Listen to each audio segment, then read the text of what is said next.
உன்னை அழிப்பதற்காக நவதாரங்களை உழைக்கவில்லை. ஒரு ஆணாக இருந்தாலும் சரி, ஒரு பெண்ணாக இருந்தாலும் சரி, ஒருவர் ஒரு வேலை உரைத்து விட்டால் அவ்வேலையை சரியாக செய்ய வேண்டும். எவனோ உரைத்தான், எதையோ செய்தோம் என்று கடமை கண்ணியம் கட்டுப்பாட்டோடு வாழ வேண்டுமடா. கடமையை மறந்து விட்டாய். உன் கடமை என்ன?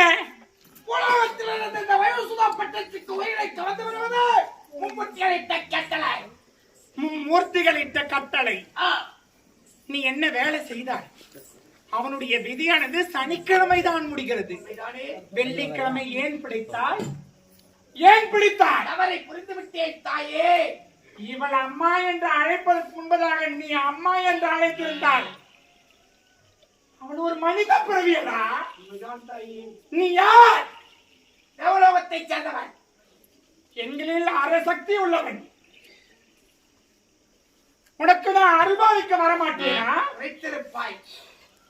அதை புத்தியாகிவிட்டது தாயே. ஓடும் அக்கினி ஆற்றில் தள்ளி விடுவார்கள், சாபத்திற்கு ஆளாகி விடுவோம் என்ற காரணத்தினால் பயத்து இப்பேற்பட்ட வேலையை செய்தார். இப்பொழுது நான் முறை